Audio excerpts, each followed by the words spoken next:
por ejemplo, alguien se queda hemipléjico de una sola, o eso es algo embólico, o es probablemente algo hemorrágico. Porque son las dos instancias que te dan el déficit completo desde el principio.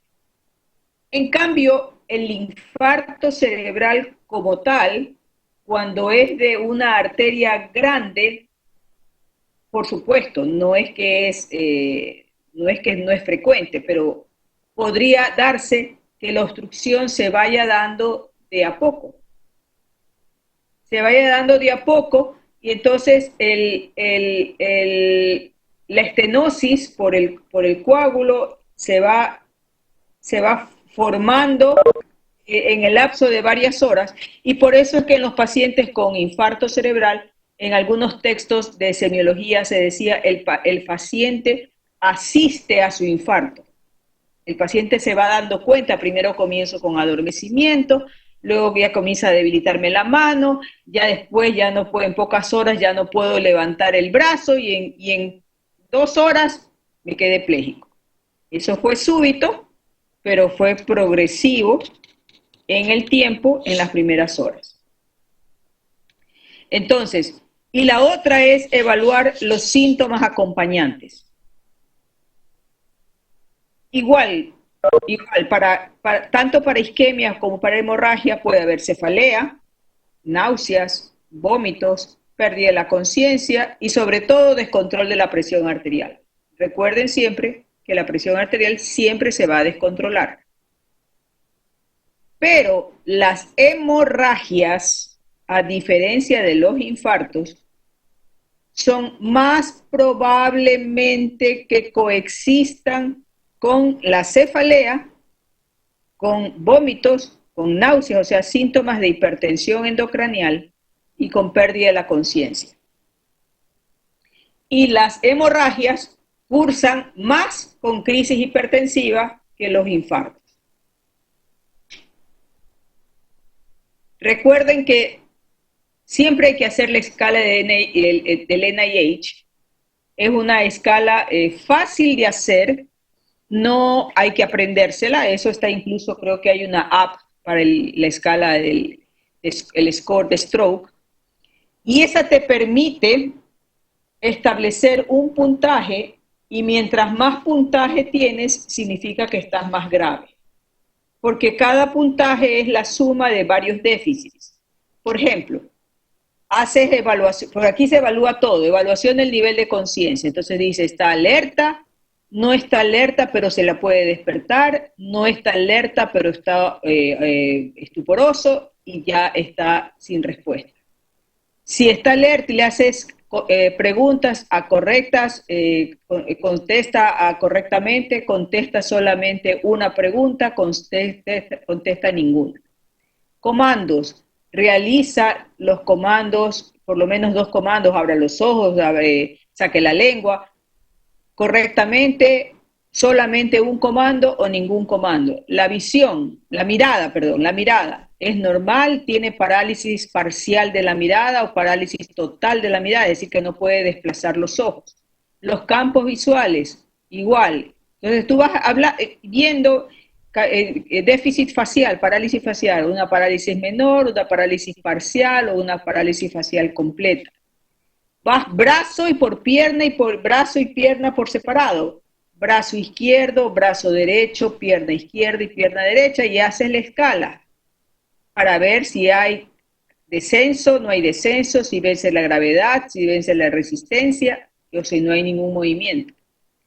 Ves ataxia, ves trastornos sensoriales, ves lenguaje, ves disartria y ves la inatención, o sea, lóbulo parietal.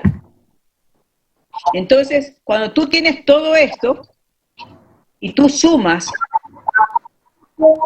cuando tú tienes más de 20 puntos, eso ya es un stroke grave. Y entonces, esto sirve para poder graduar al paciente desde el inicio y luego, pues después de una semana le vuelves a aplicar la escala, y luego al alta le das una nueva escala, y ahí se acompaña con la escala de ranking, que es la escala de discapacidad. Esto es importante porque esta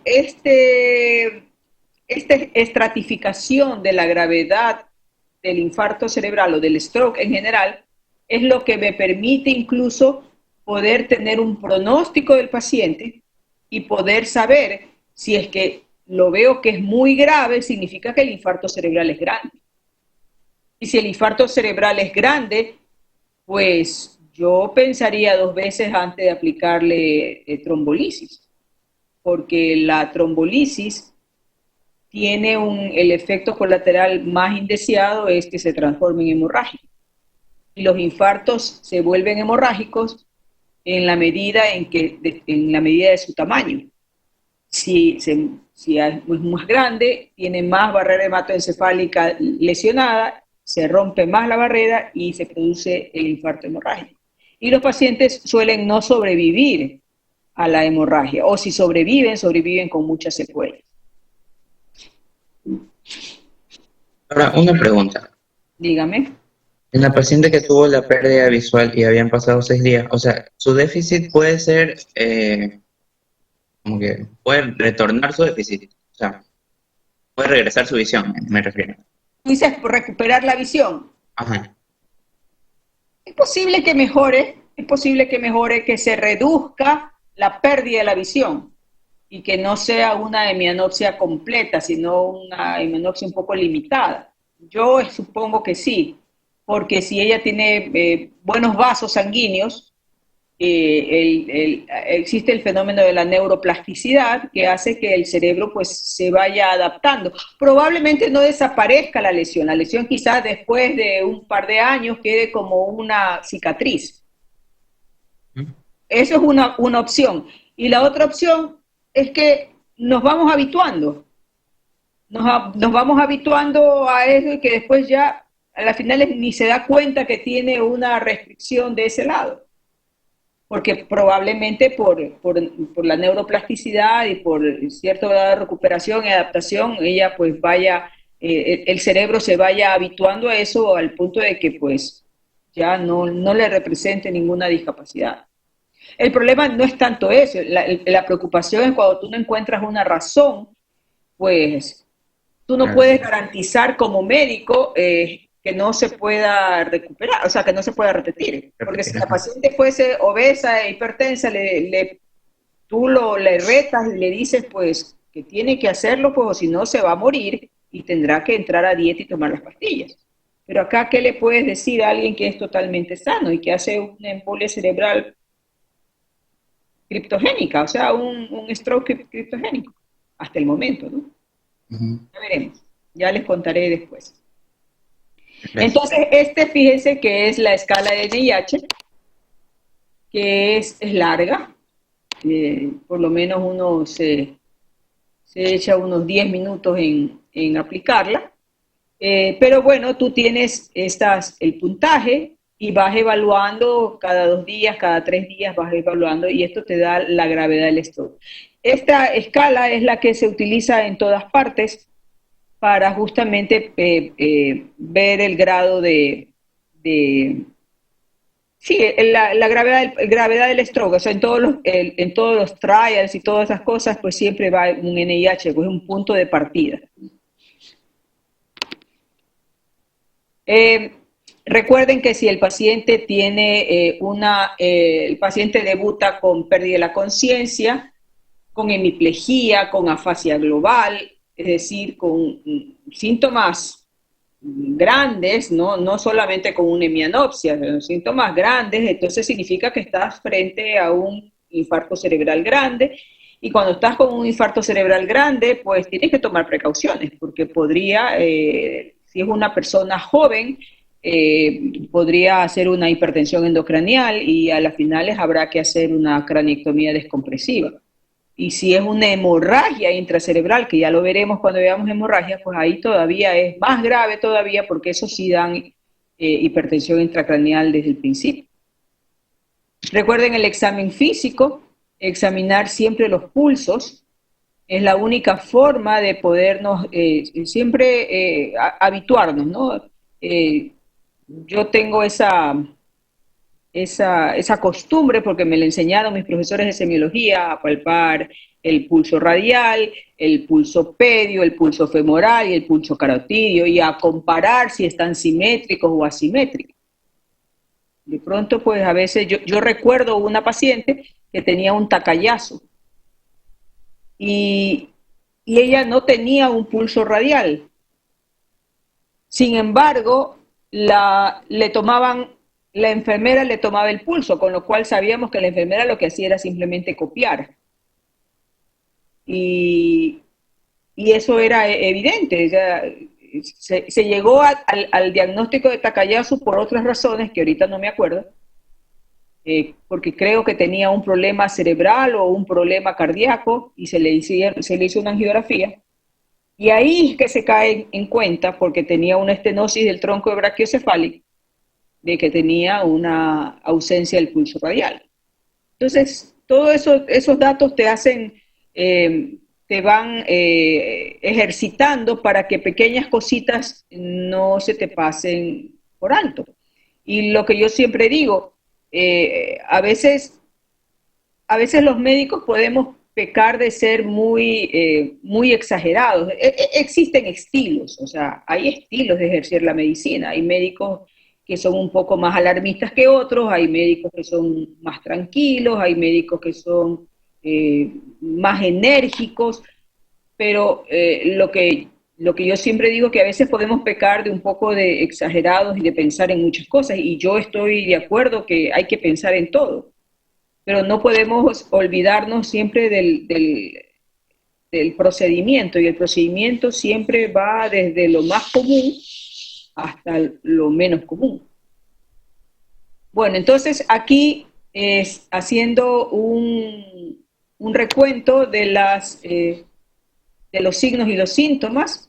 Fíjense los signos y síntomas de los síndromes de stroke comunes: arteria cerebral media izquierda, afasia; arteria cerebral media derecha, el hemineglect; arteria cerebral posterior, el defecto del campo visual, dificultad para leer con escritura normal; infarto de arteria cerebral posterior derecha, el defecto visual izquierdo con inatención visual; distribución vértebro-basilar, vértigo, náuseas, diplopía; y la distribución de las arterias penetrantes. Y ahí están pues las arterias pequeñas, que dan los síndromes lacunares, que también los vamos a escuchar ya mismo.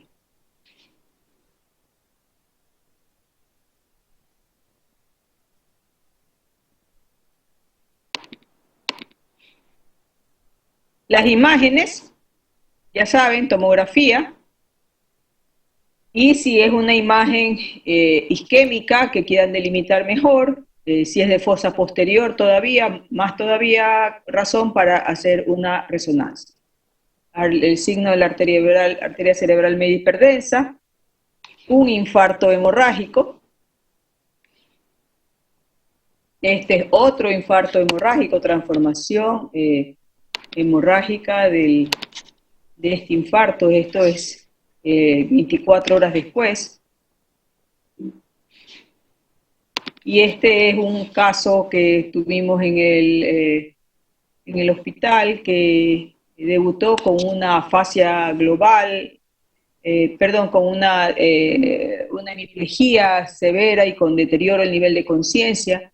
Estaba muy estuporoso. Se le hace la tomografía inicial y no se ve mayor cosa. Al día siguiente el paciente se pone muy mal, con dificultad respiratoria y posturas anormales de descerebración, y lo que había hecho es una transformación hemorrágica. Y claro, esta transformación hemorrágica es fatal. Y todas las pruebas de laboratorio, todo lo que ustedes quieran pedir, bien, pero nunca se olviden de lo básico, de la bioquímica normal. Nunca se olviden de una placa de tórax, por lo menos, de un electrocardiograma de ley, y ahí van los ecos Doppler de carótidas o ecocardiograma. Recuerden que la elección de que si es un transtorácico o un transesofágico, pues va a depender de muchos factores, desde la accesibilidad hasta el estado clínico del paciente. Porque si es un paciente obeso, el transtorácico a veces tampoco ayuda mucho, hay que hacer un transesofágico. Pero los transesofágicos requieren pues, para el paciente sedarlo, es otro tipo de procedimiento. Angiografía cerebral, efectivamente, en la medida en que yo sospeche vasculitis, terminaré yo en angiografía. Este es un infarto en territorio de la arteria cerebral anterior de un paciente. En paciente joven, lo que acabamos de hablar, verificar fuentes embólicas, estados trombóticos, síndrome antifosfolipídico, tal como ustedes lo dijeron también. La mayoría requerirá angiografía. Ok. Bueno, voy a escuchar entonces a Ivana y Salomón. ¿Quién va a hablar primero de ustedes? Yo, doctora Ivana Garrido. A ver, Ivana. A ver, Ivana.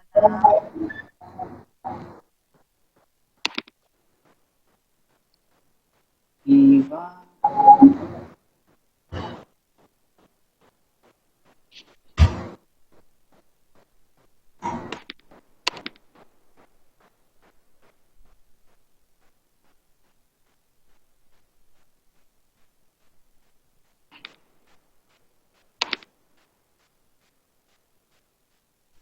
Ya te pasé el mando.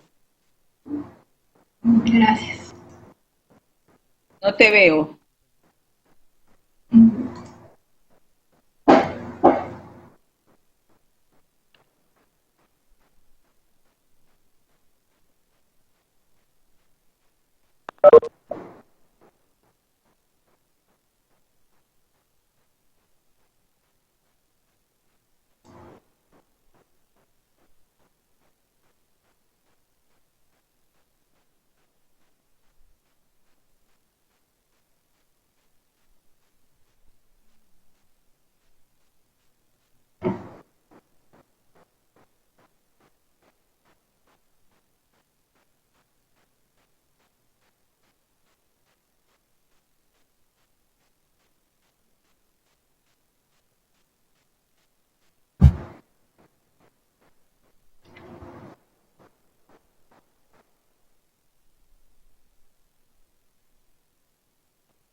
A ver, Ivana. Compartir la diapositiva.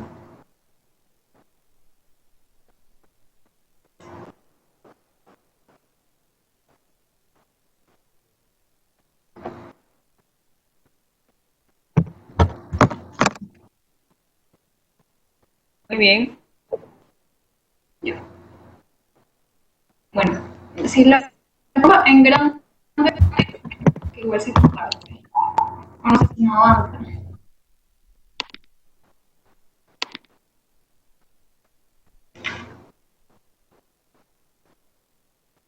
¿Se ve o no? Muy bien. Bueno, buenas tardes a todos. Yo voy a exponer stroke isquémico en jóvenes adultos. Primero tengo que saber qué es un stroke isquémico. Un stroke isquémico es una lesión que se da en el cerebro y se ocasiona por la interrupción de una irrigación sanguínea. Esta normalmente puede ser causada por un coágulo de sangre que se bloquea o se obstruye, y como segunda causa también puede haber una estenosis de la arteria, lo que va a afectar el flujo.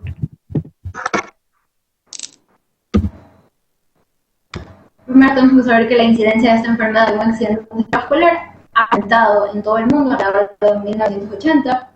El aumento de la prevalencia de esta enfermedad se asocia a través de hipertensión, diabetes mellitus, obesidad y tabaquismo, además del uso de drogas ilícitas y alcohol.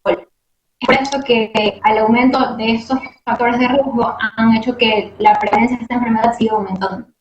Sin embargo, los factores de riesgo tradicionales se siguen manteniendo, como el criterio de corte de edad, que ahora es entre los 50 y los 55 años, que son jóvenes adultos, además del origen étnico y genético. Esta enfermedad se predispone más en mujeres, y el origen étnico porque se da en personas de raza negra tiene una mayor incidencia, ya que hay 100 personas de cada 100.000 en África tienen mayores riesgos de contraerlo que 8 de cada 100.000 en Europa. Y afecta al tipo de nivel económico, ya sea de alto o bajo. Las principales causas tenemos el síndrome de apnea obstructiva del sueño, que a pesar de que no tiene una relación directa con el stroke, sí se considera como un riesgo súper importante, porque eso altera al paciente. Además de los factores cardiovasculares modificables, obesidad abdominal, tabaquismo, cáncer, migraña, además del uso de anticonceptivos orales de embarazo, infecciones crónicas recientes, tener examen oval permeable, alcohol, drogas ilícitas, trombofilia, variantes de riesgo del genoma completo y anticuerpos antifosfolípicos. Esta tabla resume los factores modificables bien documentados en categoría de cada género. Por ejemplo, tenemos que el tabaco tiene una incidencia y por lo general es mayor en hombres, igual que la actividad física, la inactividad física está en las mujeres, hipertensión, dislipidemia, obesidad, diabetes mellitus y enfermedades cardiovasculares. Sin embargo, vemos que el porcentaje de las enfermedades cardiovasculares, aunque sí son un factor de riesgo ambientales, son los más importantes de este. Uno de los más importantes es migraña. La migraña se asocia a la migraña con aura. ¿Y qué es una aura? Aura son trastornos sensoriales que pueden aparecer antes del dolor de cabeza o incluso al mismo tiempo. Estas sensaciones son destellos de luz, puntos ciegos, además de que pueden tener hormigueos en manos y cara. Es importante destacar que la migraña actúa en interacción con factores de riesgo ambientales, ya que fumar aumenta la probabilidad de contraer migraña y aumenta la posibilidad de tener accidentes cerebrovasculares en aproximadamente 10 veces. Si se lo combina con anticonceptivos orales, 17 veces, y si se lo combina con la parte de migraña con aura, los tres factores juntos, se sube una probabilidad de 30.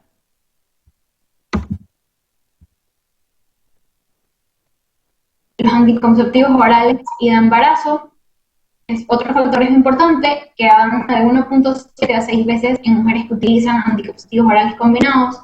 El riesgo de accidentes cerebrovasculares isquémicos se da en personas, son mujeres que toman medicamentos que contengan la hormona de estrógeno y se duplican si es que consumen mayor a 50 microgramos de dicha hormona. El riesgo es mayor en embarazos durante el tercer trimestre, alrededor del parto y en el posparto, ya que durante este tiempo se considera que la mujer entra en un estado hipercoagulable y por eso ahora se denomina el embarazo también dentro de las trombofilias adquiridas, ya que puede causar eclampsia, miocardiopatías, embolias y vasoconstricción cerebral reversible. El siguiente factor de riesgo importante es el foramen oval permeable, que es más fuerte en jóvenes adultos que en personas mayores. Esto se trata de, en el periodo fetal, el foramen oval permeable es un agujero en forma de óvalo que se encuentra en la pared de las cavidades superiores del corazón. Sin embargo, si este no se cierra, se le denomina foramen oval permeable. Sin embargo, no tiene una mayor sintomatología, pero en esta enfermedad tiene algo importante porque a través de este agujero es cuando un émbolo puede viajar hacia el cerebro y causar el stroke. Además, incluyen inmovilización, embarazos, los estados precoagulables y el puntaje de riesgo de embolia paradójica, o PRO, como se denomina, suele ser útil para estimar la probabilidad de que esta sea la causa de un accidente cerebrovascular. El siguiente riesgo es alcohol y drogas ilícitas. El consumo excesivo de alcohol, tanto corto como a largo plazo, aumentan el riesgo por varios mecanismos, ya que incluyen crisis hipertensivas, vasoconstricción, vasculitis tóxica, arritmias y cardiomiopatías, además de hemostasia, fibrinosis y problemas de coagulación en la sangre. Especialmente las personas que consumen drogas son las que más tienen a tener traumas en el cuello y la cabeza, por lo que por lo general pueden tener una disección de la arteria. Y esa es una causa principal en el stroke. Además, la ruta y el modo de administración de estos fármacos tienen mucho que ver en la incidencia de la enfermedad, ya que muchas personas creen que el cannabis, que es la droga más, bueno, el que tiene efecto menos dañino, se puede decir. Sin embargo, esto se aumenta el riesgo cerebrovascular y por eso es más prevalente en los adultos jóvenes.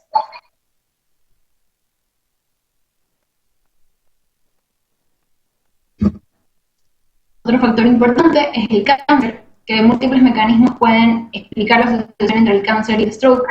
Tenemos como los efectos tóxicos de la quimioterapia, efectos de radioterapia, hipercoagulación, aterosclerosis, además de efectos directos de un tumor sólido.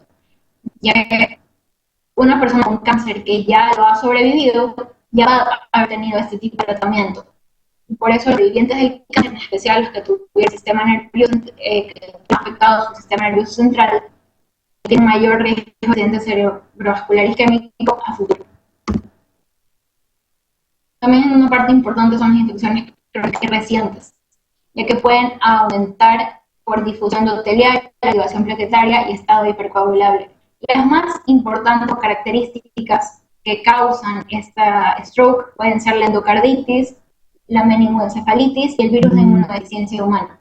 Sin embargo, las más comunes son las del tracto respiratorio. Además de las infecciones crónicas, como tenemos peritonitis, por Helicobacter pylori, clamidia, VIH, citomegalovirus, sífilis y trypanosoma cruzi, que es el que causa la enfermedad de Chagas. Sin embargo, esta enfermedad solo hay que tenerla en cuenta en personas que viven en zonas endémicas.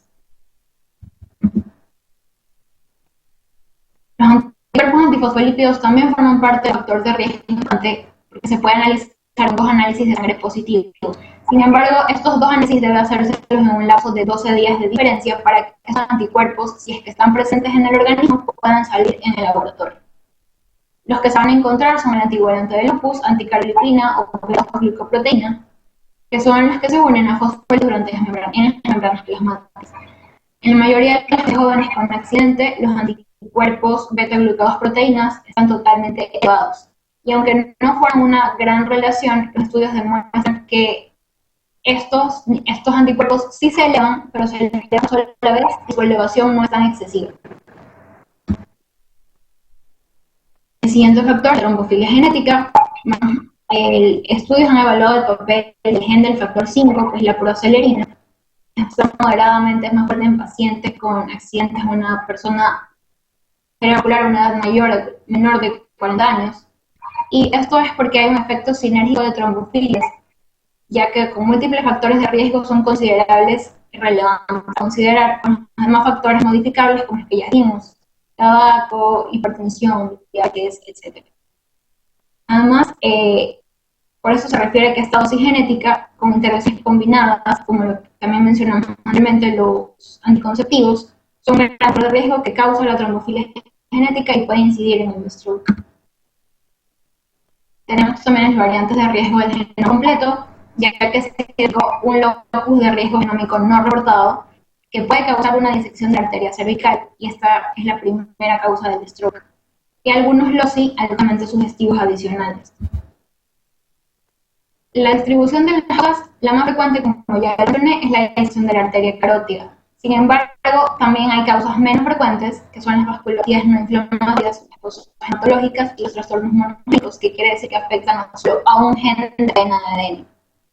También están la fibrilación auricular con las cardiomiopatías. Aunque están estrechamente relacionadas, no significa que siempre tengan que estar presentes. Sin embargo, tenemos las miopatías hipertróficas, dilatadas y restrictivas. La dilatada es la más. Además, un ejemplo en pacientes se ve siempre por la presencia de las redes carotídeas que se suelen ver en la ecografía. como podemos ver en esa foto, se definen como varios animales de displasia fibromuscular. Generalmente la más afectada es la capa media del epitelio y aparece como una lesión en la cara posterior del partido. Esto se da por un defecto de llenado intraluminal o también por contenido fibroso, además de que forma una bola en la pared vascular, lo que favorece un tromboembolismo. El enfoque diagnóstico para determinar la etiología del stroke normalmente se puede hacer por contraste o por tomografía o por resonancia. Sin embargo, la resonancia tiene es un poco más útil que una tomografía, ya que si es que es un stroke de mayor riesgo, y se hace en T1 y T2. El T1 es el único método confiable para demostrar que existe un hematoma en la pared arterial, lo que indica de la radical. Además de que también la angiografía por resonancia magnética es súper importante para poder ver esto. Y la angiografía por sustracción digital puede reservarse en el caso de que no se encuentre causa de un stroke, se puede considerar un stroke génico, que no tiene causa. Entonces se utiliza la angiografía por sustracción digital. Aquí hay una foto de una angiografía axial, que existe un extenso infarto isquémico, señalan flechas, e indica un efecto de masa, a pesar de que tiene un gran tamaño de la lesión. Y la foto es una resonancia magnética en el que se hace un stroke isquémico en el lóbulo parietal izquierdo. El lóbulo parietal izquierdo es hipotensa y hiperintensa en frecuencia de T2, que indica supresión líquida. Y como método de diagnóstico, además necesitas hacer los parámetros normales, como un conteo completo de células sanguíneas, glucosa, pruebas de función renal, parámetros inflamatorios. Además deben incluir ecocardiogramas, radiografía de tórax, además de un EKG de 12 derivaciones para revelar si hay una fibración auricular o alguna pista de otra afectación cardiovascular. Además, se puede realizar una ecografía de extremidades inferiores para ver si hay una trombosis venosa profunda. Y por último, un ultrasonido Doppler transcraneal para medir el flujo sanguíneo hacia adentro del cerebro. Y ahora mi compañero va a exponer. Salomón. Sí, doctor, aquí estoy. ¿Le puedes pasar, Iván, a los mandos? Sí, doctor, yo le paso. Ah, ok.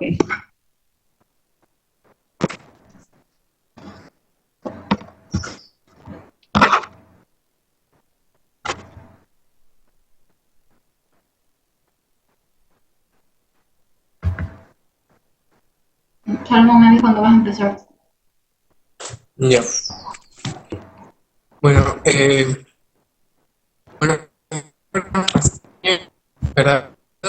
El evento cerebrovascular activo isquémico. Ahora revisaremos algunas de las causas que, si bien cierto, son un poco menos frecuentes, también se deben considerar en el momento de la evaluación de un paciente que tenga un ICV isquémico que es joven. ¿Ya? Y estas pueden tener causas genéticas como no ser de causa genética. Bien.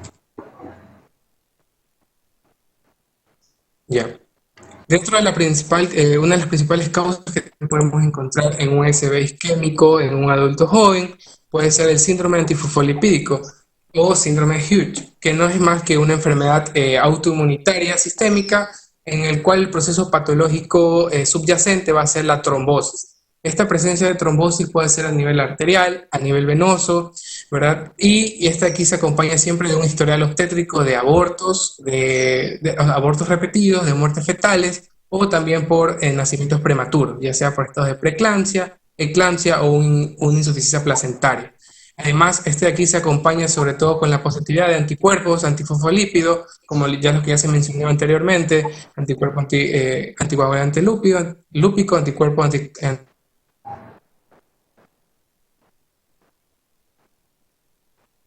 un síndrome antifosfolipídico es el uso de antagonistas de vitamina K o también el uso de antiplaquetarios. Ya. Otra entidad también es la enfermedad de Behcet, que este aquí más que todo es una patología inflamatoria multisistémica, que donde la característica principal va a ser la presencia de úlceras a nivel orales o genitales que son recurrentes. Además, también van a presentarse lo que son las uveitis, el eritema nodoso, y todo esto va a dar la sintomatología característica. Ya, también al ser esta una vasculitis sistémica crónica, va a tener afectación también a nivel de las arterias y a nivel de las venas de distintos tamaños. Normalmente la edad de inicio de la enfermedad es en la tercera década de vida, pero el diagnóstico final ocurre hacia la cuarta década de vida. Ya se dice que las arterias, el compromiso arterial es menos frecuente, pero es el que mayor mortalidad representa. Y este aquí se asocia con afectación a nivel de las arterias pulmonares, arterias popliteas, subclavia o a nivel carotidio. Ya, también se menciona que el diagnóstico de esta enfermedad debe ser es sobre todo clínico, ¿verdad? Por la presencia de estas úlceras a nivel orales o a nivel genitales que son o sea, que son recurrentes. ¿Ya? Y el tratamiento es sintomático con el uso de inmunosupresión por medio de interferón alfa o el uso de factores de inhibidores de factores de necrosis tumoral alfa. Ya, bueno, aquí podemos ver en la imagen del lado derecho, perdón, del lado izquierdo, del lado sí, derecho, se puede observar a un paciente que acudió a la consulta por presentar una cefalea holocranial y tenía apatía y presentó aftas orales y genitales. Y la resonancia se mostró sobre todo lesiones, ¿verdad?, hiperintensas. Yeah. Ahora, con respecto a la disección lateral cervical, este de aquí va a ser un proceso patológico que se caracteriza sobre todo porque hay un desprendimiento de la capa media o de la subadventicia de la pared de la arteria. Y todo esto va a ocasionar que haya una estenosis o una oclusión de la luz arterial, como posteriormente puede haber un desarrollo de un aneurisma. Normalmente esta aquí representa una de las principales causas de ACV isquémico en la edad de 30 a 40 años de edad. Por lo normal, esta de aquí se asocia sobre todo a traumatismos cervicales o pueden ser de característica espontánea. La formación de esta disección arterial, de la disección arterial cervical, se da sobre todo, hay una formación de un hematoma intramural, lo que se denomina como una falsa luz, ¿ya? Y se caracteriza porque hay la presencia de un dolor cervical, puede aparecer un síndrome de Horner o incluso parálisis de los pares craneales bajos, ¿ya? En cuanto a pruebas diagnósticas que utilizamos para este de aquí, es la angio-TC o la angioresonancia. También podemos hacer la angiografía por sustracción digital, donde vamos a evidenciar este hematoma intramural o la doble luz o el doble lumen. También podemos usar la tomografía o la resonancia magnética. Y el tratamiento se utiliza en los anticoagulantes o los antiplaquetarios. Sí.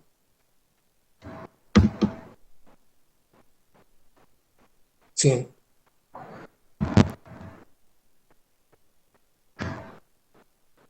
Ya. Ahora, bueno, también se menciona como causa un ACV isquémico, también a la disección de las arterias intracraneales bajo el mismo mecanismo de la que expliqué anteriormente. Y lo característico sobre todo es la cefalea. Bueno, algo que también me olvidé de mencionar en la diapositiva anterior es que la disección, por ejemplo, del que ocurre a nivel de la carótida interna podría producir amaurosis fugaz, puede producir síndrome de Horner y dolor cervical, que es una característica. Ya. Bueno, y igualmente las pruebas que se utilizan son las mismas y el tratamiento también antiplaquetario puede ser opción y la reparación quirúrgica. Ya. Con respecto a las causas producidas por tumores cerebrales, de aquí también tenemos que tener en cuenta que la asociación que existe entre las neoplasias y el ACV isquémico, ¿verdad?, también es muy cierto, con grado de frecuencia, sobre todo en los pacientes que desarrollan un glioma, ¿verdad?, ya que estos estados son protrombóticos, ¿verdad?, de estados de hipoxia, de inflamación cerebral, y todo esto genera sobre todo la producción de tromboembolismo a nivel del sistema cardiovascular cerebral. Ya, y sobre todo pensamos en alguna una neoplasia tumoral, sobre todo con el historial del paciente o síntomas subjetivos de malignidad como la pérdida de peso, entre otras cosas. Ya, también dentro del diagnóstico tenemos el test de tórax o de abdomen y el tratamiento sobre todo de anticoagulación o antiplaquetario. Ya, para los infartos migrañosos, como ya se mencionó anteriormente, se deben cumplir ciertos criterios, como puede ser que esta migraña se presente con aura y que el aura dure más de 60 minutos. También que la neuroimagen demuestre un infarto isquémico en un área relevante, ¿ya? Y que no se puedan atribuir a ningún otro trastorno. ¿Ya? ¿Y por qué la migraña se asocia con los infartos isquémicos? Debido porque la migraña, el estado migrañoso también genera alteraciones en la homeostasis del endotelio, que favorece sobre todo al estado protrombótico, proinflamatorio y proliferativo de la aterogénesis y el desarrollo de eventos trombóticos. ¿Ya? Y el síndrome de Moya-Moya, que es sobre todo es una enfermedad cerebrovascular oclusiva, ¿ya? Y este de aquí va a ser de manera progresiva y afectando tanto a arterias carótidas internas o a sus ramas. Se dice que su etiología es desconocida, pero se puede asociar a ciertos factores genéticos o ambientales. ¿Ya? Entonces, esta de aquí es sobre todo es una vasculopatía que se caracteriza porque hay una progresión de la estenosis hasta que posteriormente genera una oclusión de la porción terminal de las arterias carótidas internas, que pueden ser a nivel de las arterias cerebrosas, perdón, arteria cerebral anterior o arteria cerebral media. Y esto de aquí está asociado sobre todo a la aparición de una red vascular anormal de vasos, que son los denominados moya-moya, como podemos observar en la imagen del lado derecho. Ya, siguiente.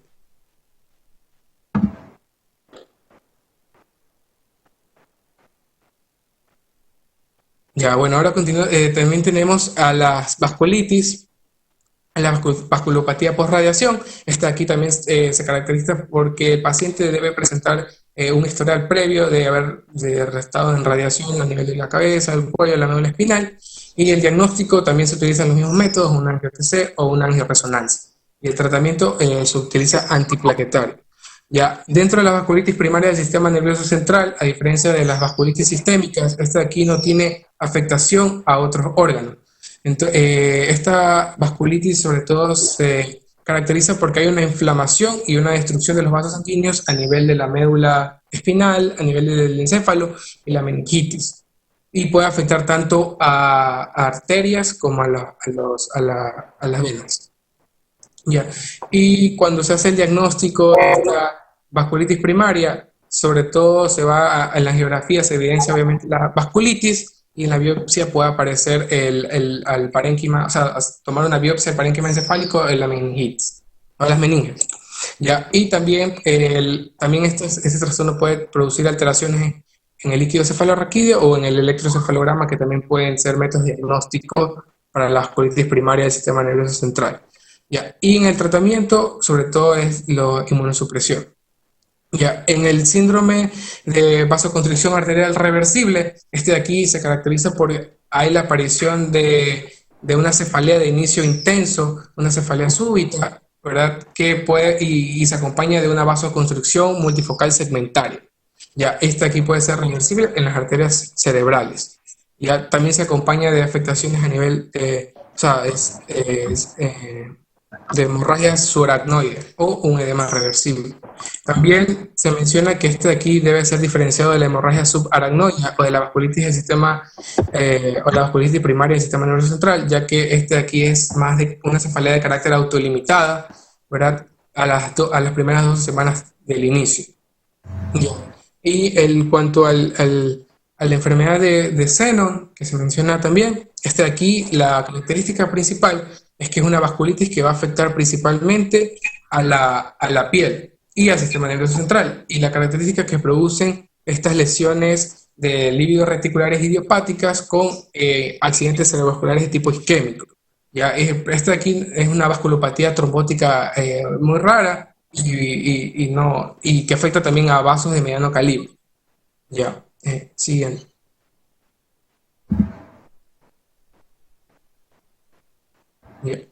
Bueno, también tenemos al síndrome de Susak, que este de aquí se caracteriza porque la triada clásica de encefalopatía, de déficit visual y auditivo. Entonces este de aquí va a estar generado por una microangiopatía de origen incierto, donde van a afectar pequeñas arterias tanto del encéfalo, de la retina y de la cóclea.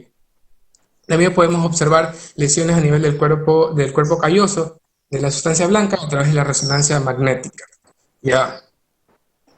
Normalmente esta patología está asociada, o sea, afecta principalmente a las mujeres jóvenes y puede tener también un curso autolimitado.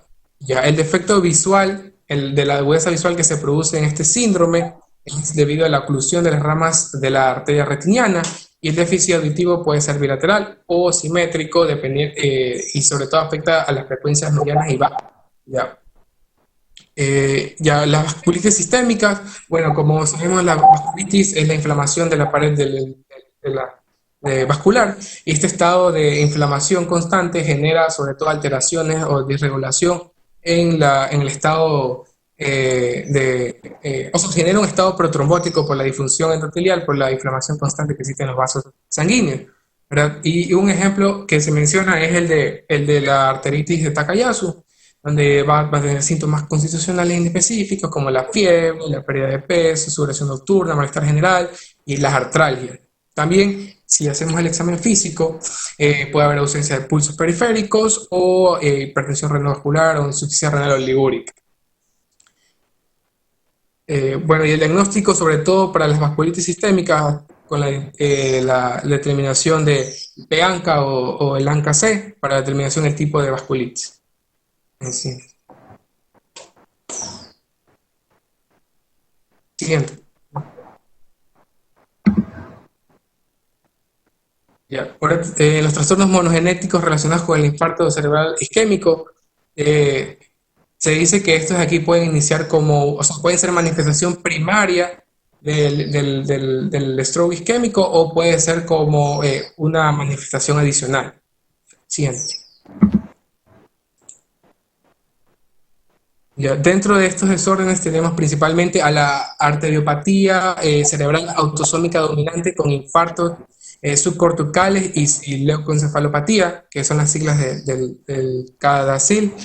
¿Ya? Y este de aquí es una enfermedad que afecta sobre todo a las arterias del cerebro, las de pequeño calibre, que producen infartos en las zonas más profundas. Puede llegar a afectar a nivel de la corteza cerebral, pero principalmente el daño es a nivel de la sustancia blanca, por eso produce una leucoencefalopatía. Ya, esta de aquí, a diferencia de la que vamos a ver anterior, la que sigue, que es la CARASIL, esta de aquí es una enfermedad hereditaria autosómica dominante. Ya, puede aparecer los síntomas alrededor de los 20 años de edad, o puede ser la enfermedad provocada en un lapso de varios años hasta que aparezcan los síntomas más graves, como la demencia. Ya, normalmente este de aquí puede presentarse entre los 40 o los 50 años de edad, y las manifestaciones que pueden presentarse pueden ser la migraña, la parálisis o incluso pérdida de la memoria y ya más avanzada la demencia. Yeah. El CARASIL, en cambio, es la enfermedad hereditaria, pero que ocurre que es autosómica recesiva, ¿ya? Y esta de aquí también se caracteriza porque puede producirse ciertos infartos lacunares o menos frecuentes que sean hemorrágicos, ¿ya? Y la característica que puede diferenciar del otro es la presencia de la alopecia prematura, el dolor lumbar y una espondilosis. ¿Ya? Bueno, aquí tenemos más desórdenes.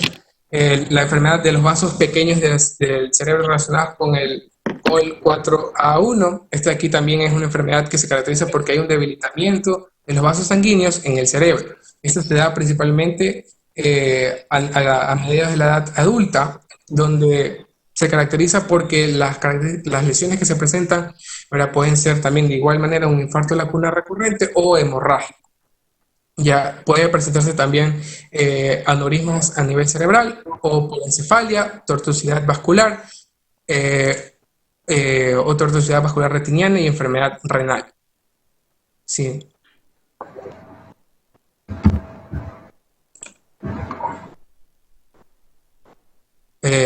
Bueno, aquí tenemos también otros trastornos monogenéticos. También tenemos a la vasculopatía retinal con leucodistrofia cerebral.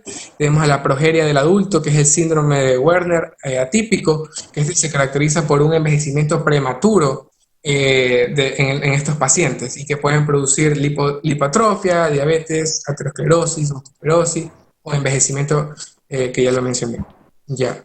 Y el síndrome de la tortuosidad arterial, este aquí en cambio es un trastorno raro que puede afectar sobre todo a nivel de tejido conectivo, y este aquí se caracteriza porque puede haber tortuosidad o elongación de las arterias largas de tamaño mediano, ¿ya? Y que tienen a predisponer a la formación de aneurismas o disección vascular y estenosis de las arterias pulmonares. ¿Ya? Siguen.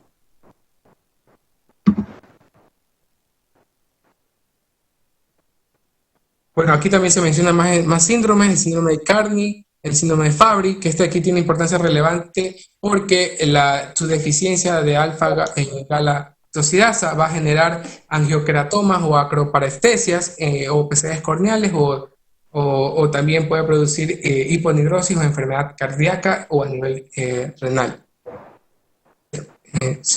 Siguiente.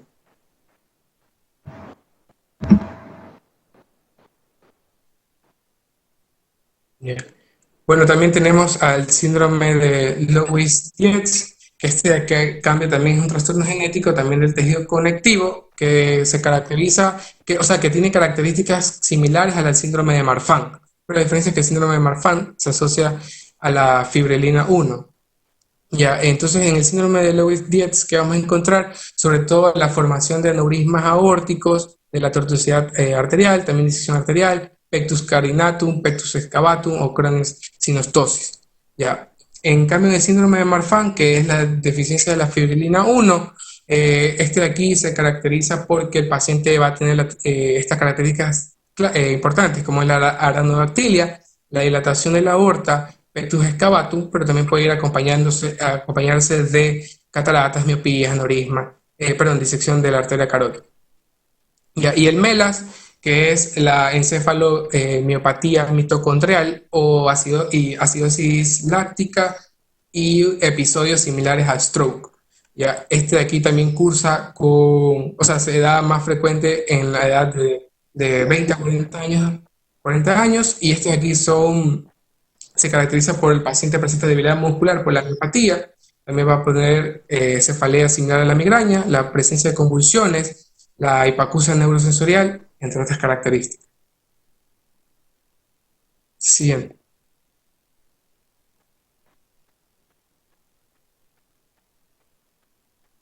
Se fue Iván.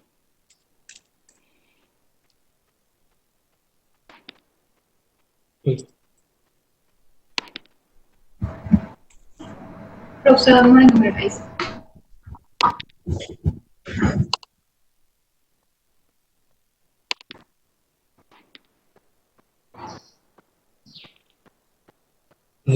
También tenemos a la neurofibromatosis tipo 1, que la característica es que el paciente, además de los aneurismas cerebrales que también puede presentar, va a tener a los neurofibromas, también a las manchas café con leche y los nódulos de Lisch sobre el iris.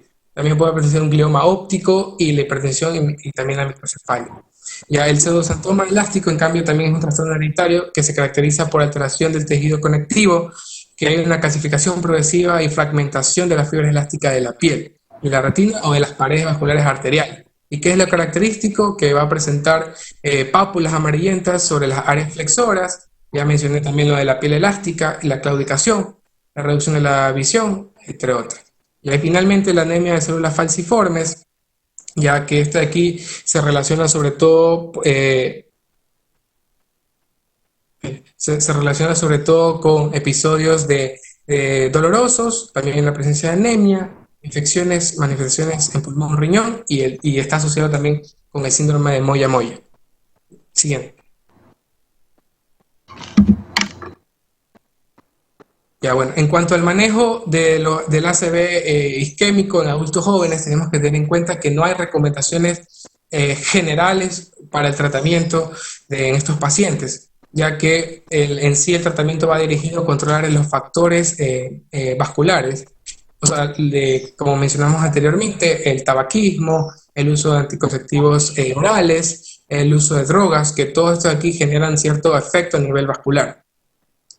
Entonces, el control eficaz de los factores de riesgo cardiovasculares, ¿verdad? Como la reducción de peso, la actividad física regular, la evaluación dietética, disminución de la ingesta de sodio, todo esto va a contribuir a disminuir el riesgo. Ya, siguiente.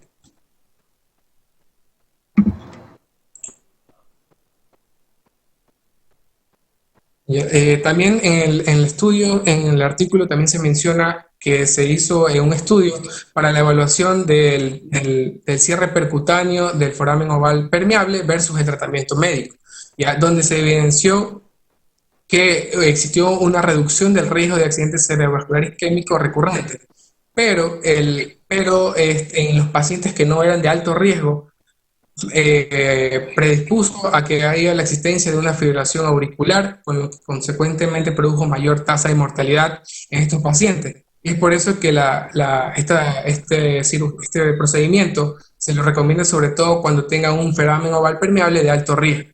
¿Ya? Para la disección arterial cervical también se compara el uso de antiplaquetarios versus los anticoagulantes orales como prevención secundaria, y aquí mostró, ¿verdad?, mayor tasa de muerte con el uso de antiplaquetarios que con el uso de anticoagulantes, pero como no era un estudio muy grande, no se lo puede utilizar. ¿Ya? También tenemos que tener en cuenta que el tratamiento de estos causas deben ser individualizados. Por ejemplo, si el paciente presentaba un síndrome antifosfolipídico, ya vimos que el uso de anticoagulantes podría ser eficaz. También si presenta una colitis, el uso de inmunosupresiones. O si hablamos de un síndrome de moya-moya, lo indicado sería utilizar una cirugía de revascularización. Ya. También existen ciertos tratamientos específicos contra estos desórdenes monogenéticos, como puede ser el del que mencioné, la enfermedad de Fabry, que es la deficiencia de esta algacidasa. Entonces se menciona también en la literatura la terapia de reemplazo de esta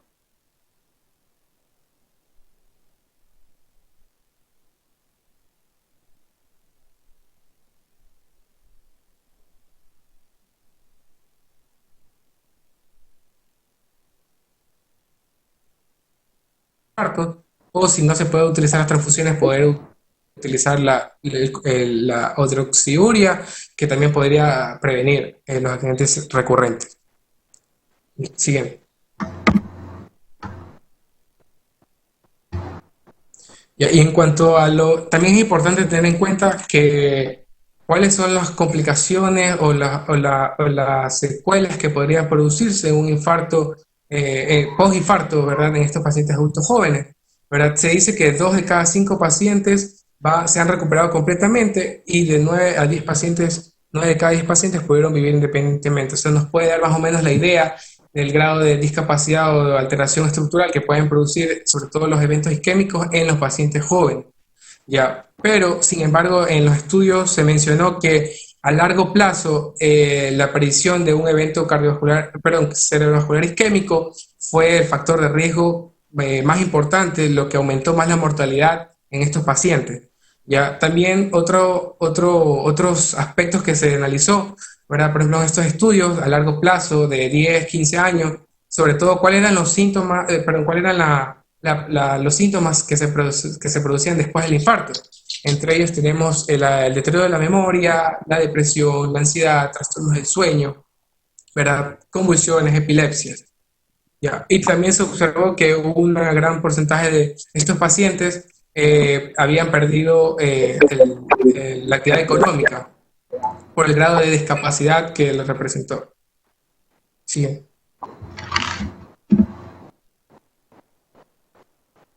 Siguiente. Ya puse. Wait. Ya. No. Se me quedó. Ya, bueno, y finalmente, como ya les mencioné anteriormente, es importante que se puedan identificar cuáles son estos factores de riesgo y las causas que están asociadas con este evento cardiovascular de tipo isquémico. Y se dice que actualmente cada vez más la población joven, o sea, tiene un perfil de factor de riesgo similar a un paciente adulto mayor. Y esto es importante porque todos los estudios, ¿verdad?, que se han utilizado en el tratamiento del ACV isquémico, ¿verdad?, no se lo ha empleado para la población joven, sino más para los adultos. Entonces, es por eso que todas estas causas que mencioné anteriormente, que si bien es cierto pueden ser causas raras, genéticas, con desorden genético, ¿verdad? O tratamientos que aún no han sido como que buscados, ¿verdad? Todavía necesitan estar en un constante estudio para poder disminuir la tasa de mortalidad en los pacientes de edad joven. Gracias. Bien presentado. Me he quedado con las ganas de escuchar Felipe, a Amelie, así que el día lunes los escucho sin falta. Que tengan buen fin de semana. Está bien, doctora, gracias. Para usted también. Igualmente. Gracias. Adiós. Gracias, doctora. Bueno.